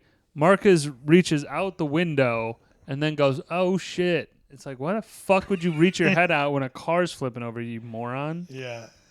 I don't know. It's just a logic thing of like Yeah. that makes no What sense. the fuck are you doing? Also, why are you hiding in the under the big titty girl in the mortuary that one Dude. scene? That was funny. I enjoyed It was that. hilarious, but Yeah. it's like, why would you just go in the other room with Mike? There was plenty of room in there for you. That's not a I good like how- idea. And he can't deal with all this too. He's puking. He just is, and he's like, "You're a police officer," you know, like Yeah, I mean, I'd also got some problems with the way that they place spy shit. Like, do you see where they put? yeah, they're It's like right in the middle like of a thing. someone It's with like- an eye line. could be Also, like, they're getting like illegal, like yeah. setting up illegal wiretaps and warrants and And just that's- busting into houses. And That's where I was going with this. Is the amount of bullshit Procedural due that they diligence would have that they been in. lack. Like, well, that think one about thing, we got to sneak and peek. think about the amount of people that they kill throughout the fucking movie. Like, you're gonna be on suspension while they fucking investigate that shit for sure. Yeah. To make sure you're not just shooting people willy nilly. Also, at the end, it's like they're like basically like in the army, even though they're just cops. Yeah, also that I had that one is like, what the fuck happens when you're stuck in Guantanamo Bay? You're arrested, motherfucker. Oh, they'll probably get out of it. Eventually, but Yeah. like you're gonna be arrested. Well, she's a DEA agent. and but like you're clearly shooting people dead here. international conversations. But definitely. They're there illegally. The FBI will have their back or whatever. I don't know, man. That's some. I'm that's just some saying that's a weak- lot of flex. That's all. Captain Howard's got some pull. I don't deny that. I'm just a fucking riot. You don't want to fuck with me. Yeah, Sorry. okay. Sorry, I had to finish I it. can't deny it. Um, Any other ones, Woj? all I'm saying, man, is that again, I feel like they really accelerated the timeline of this happening, and like same thing that they did in Bad Boys the original. It's like the whole movie took place in 4 days. This movie took place in a couple yeah, weeks. it was very quick. And it's like, again, these guys would not have been able to get in a shootout. Next day, they're like, all right, we're gonna go to fucking For sure. Cuba and do this bullshit. You know, we like picking nits, but obviously you don't watch this movie for the. True, it's a true. It's a action comedy movie. and action. You're Right. entertained. We're not trying to be but technical it's fun experts. to do. It's fun to do this. You Okay. know, I also want to just say a couple more things. Sure, keep it going, man. Mike's, as you were talking about the Haitians car, I think the Porsche is fucking beautiful. Yes. I mean, Lovely car. very, very nice car for Miami. I think Which jersey would you guys rather have? The Mike Vick or the Alonzo Mourning? Alonzo Vic. Mourning. Vic The for black me. one. Vic for me too. No, the black Mourning. one. I think So- Mourning looks solid. Yeah. all right, and then the other one I just had is like when they're driving down the favela, whatever the fuck it's Favelas, called. yeah, go ahead. Lavalla. They for sure murdered like at least a couple people, right? And some of Just- these people are just families that are Just just like hell. plowing through No, houses. They're not families. They're the drug lords or whatever. They make the cocaine. Yeah, I guarantee Oh, they have their sons also, and daughters pulling from. How about at the end of the movie, fucking Tito is just abandoned in the car. He got shot in the leg, and then like Tapia and that Carlos guy like get out, and like I'm surprised they didn't just shoot the guy in the head. Frankly, Yeah. The reality is, she would have been dead the moment they kidnapped we her. never. Yeah. I mean, honestly, that would be the reality. But wasn't of it the kind of weird? You situation. think too? Like they were like, he's like, you have 48 hours to get my money, but then there was no other contact after that. Like, let's meet here or send the money. I mean, no that's drops. send the Yeah. money this drop or that's more movie shit that I actually like. I can move past. You can move But past generally, that. there's like some type of thing where it's like, Yeah, meet me at the fucking He's setting tower up at a- midnight. a deal. Yeah. and if you don't get it by then or whatever, I totally get that, but I also attribute that just more to movie shit of like, okay, that's fine. You know, they didn't it mention the exact place and time or whatever. I just have a bigger problem with what Bobby's saying is like there wouldn't be a ransom for the thing because Johnny Tapia would go and be like, hey, I have, 1,000 fucking million. I Yeah. did the same thing. Two He, different he ways. had like $500 million. Yeah, he had like half in the a billion. bank. Like he doesn't give a shit about 150 mil, right? I think someone still, even at a half billion, I'd still consider I myself. think it's kind of too like he can't come back to the United States. Right, I think that's a he reality has to get that too. money to survive for a little bit. I guess maybe. Maybe I'm just again. But he's Those are building, my. He's building that giant Cuban mansion. I didn't. Okay, one thing I didn't like was the whole. Was it the Jesus depiction of him at the Last It's Supper? fucking depressing.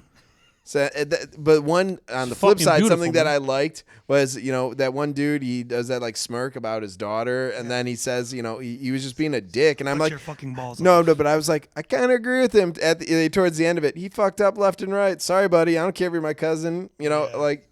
For sure. But yeah, the talking to a girl like that though, no, that hurt me deeply. I was like, why would you? Yeah. That's someone's daughter. You're crazy.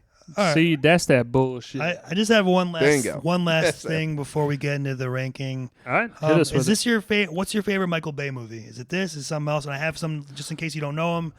Bad Boys 1 and 2, The Rock, Armageddon, Pearl Harbor, Transformers 1 through 3, Pain and Gain, 13 Hours, The Soldiers of Benghazi, and then I might be missing. Ooh, one or I think two. that one might be there for me. 13 Hours, and then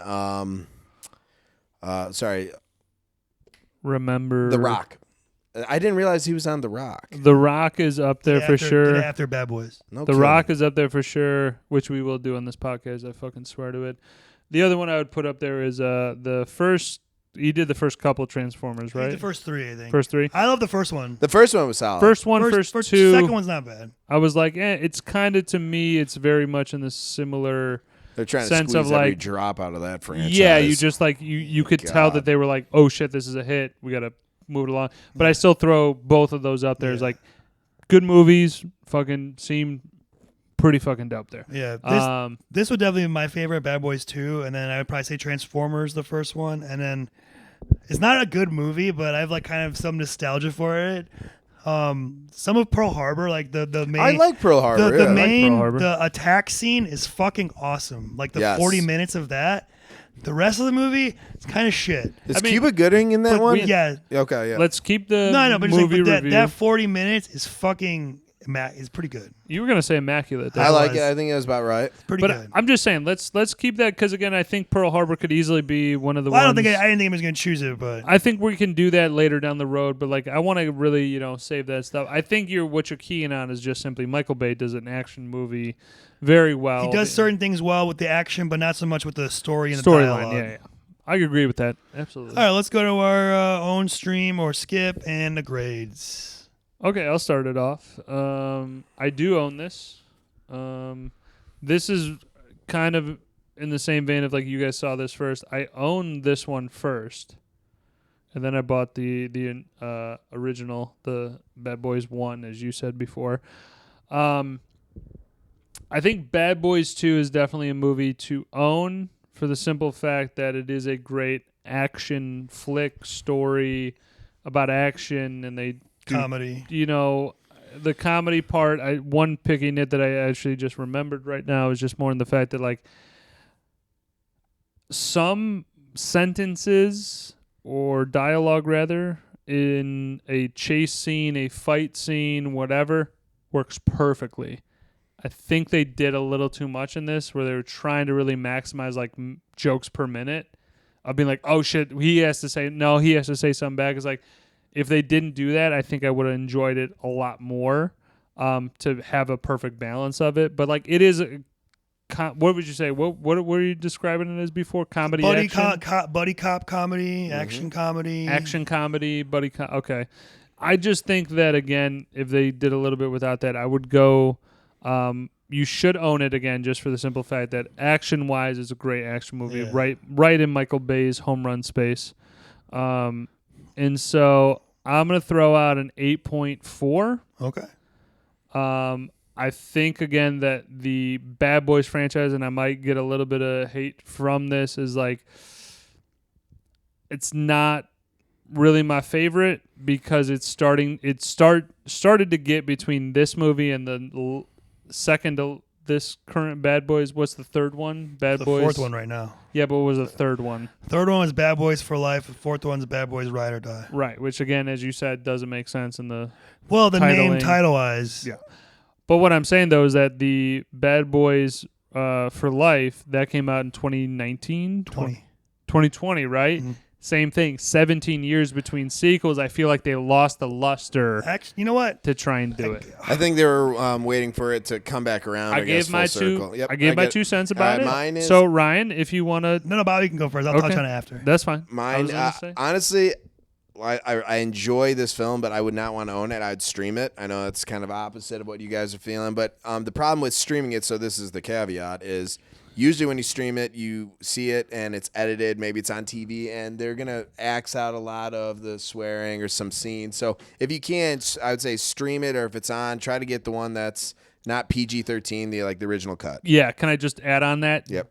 This movie does not really work on cable. No, it's rated R. Yeah.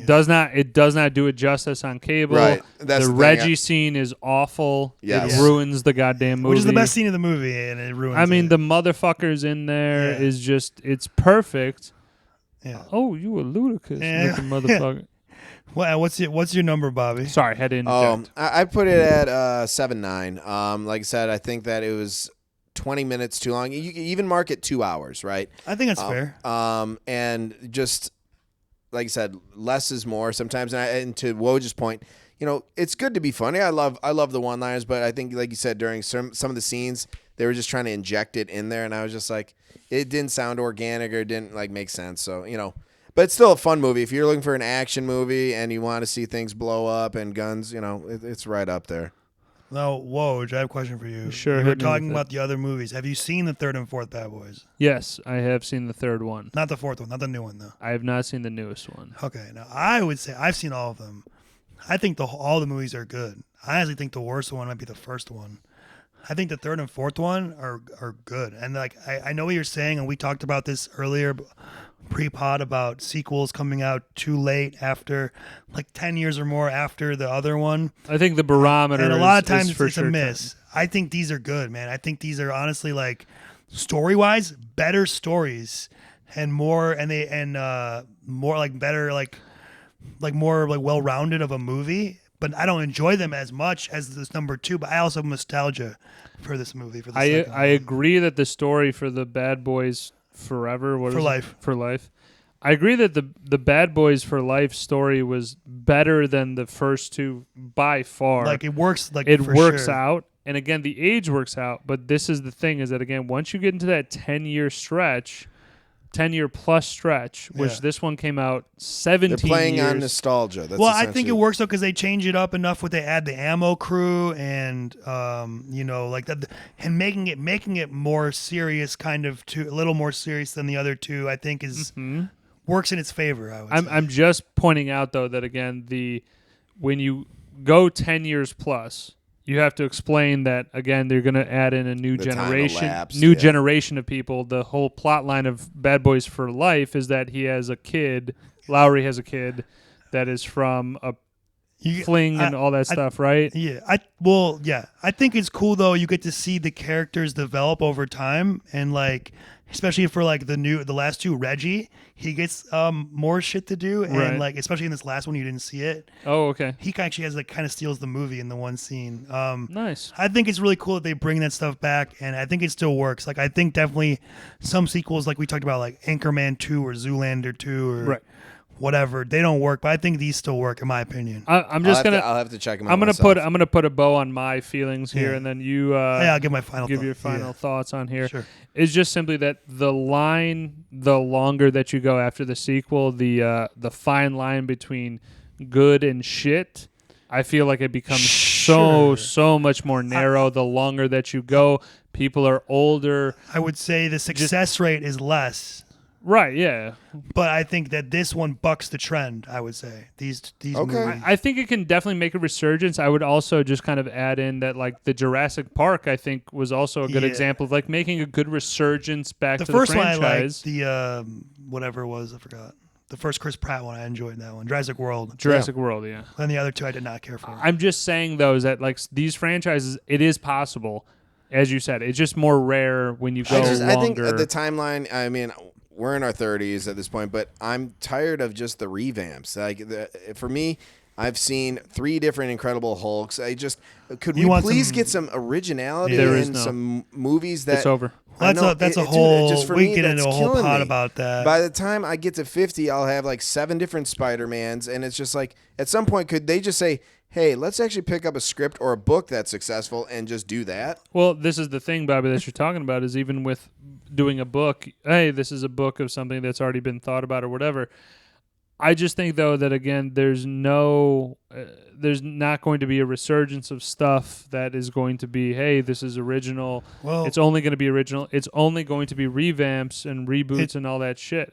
That's the only way that it can go. To put it briefly, the problem is not as many people are going to the movies nowadays, and when they do go to the movies, it's for things that are IP, which is intellectual property, like stuff like Marvel, Star Wars, stuff that people know already. Right. And a lot of original idea movies don't make a lot of money for the studio, so they don't want to make them. So that's unfortunate. I'm not saying it's good or bad. I'm just saying, I mean, it kind of is bad, honestly. It sucks. I'm not saying it's like The Creator, that movie that came out last year. It was like an original sci-fi movie. It like bombed.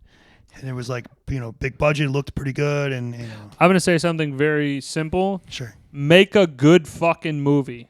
Do it. It's fucking been done before. Unfortunately, the people running the studios and the people making the movies I got have the one same on brain. the fringe. Yeah, fuck you then. No, I got one on the fringe I want to mention, and this is from a guy who's funding it. Is Megapolis? Oh yeah, I heard that's supposed to be pretty good. Yeah, Megapolis, and like I said, he reports to nobody. He's not answering questions from different like production companies. So I'm gonna pronounce that wrong. Do one more for me. Megapolis. That go check it out for what it's worth. They have a lot of stars on this, but it's like I'm curious I haven't seen it. I'm curious to see what it does because here's someone who's literally putting his own money online, doesn't care about it because the guy's swimming in it and is making it his own. So I'm curious on what that might look like. Maybe we'll do that as a review in the future. The future, that's fine. I'm just I haven't seen it. I'm curious. Yeah, sure. All right, Ryan. So yeah, I own it. I got the DVD. I'm gonna go 8.8 for me. I like it. It's nostalgic for me. Me and Serge saw this when we were 13. Shout out Serge. Walked from his house to the movie theater. Blown away by this movie. You downloaded a new personality that day. I guarantee it. It's like we actually saw the Bad Boys for Life together when it came out a few years ago. So that was kind of fun going back again and seeing that like 17 years later or whatever together again. So yeah, I think it's if you enjoy buddy comedies, if you enjoy funny stuff with action, you'll like it. So let's tease next week. Okay, so as I stated in the next 2 weeks, more previous segment, we've been talking about this. Bobby is going to be gone next week, Ryan, the duo, is going to give a little bit of recap about our round coming up tomorrow, which is going to be nice. And then we are just going to kind of do a movie review from there, and it's going to play in perfectly. Bobby, I'll let you kind of fucking figure out or tell them what we're doing. So my pick in, I guess in 2 weeks when we're back on and streaming with me in that combination would be Terminator 2, which would mean the setup would be...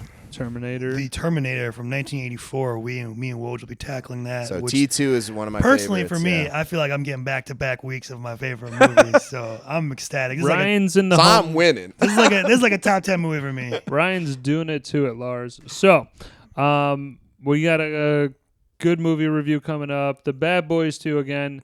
In terms of the sequeling, I agreed upon this. I know that we put sequels up to a judgment call, to a vote normally. In this way, we kind of got best of both worlds. We're going to do T1, then we're going to do T2. Right.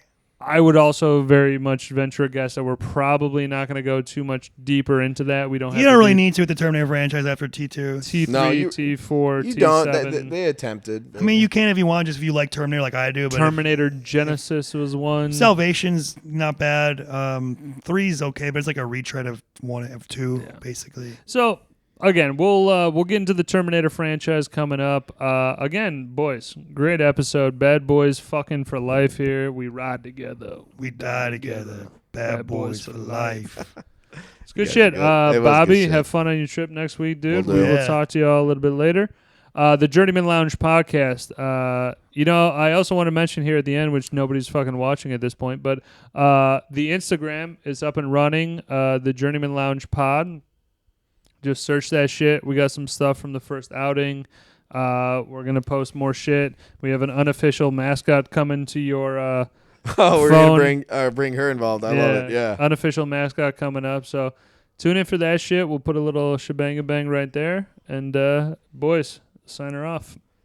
Take care, guys. See you later. Bye.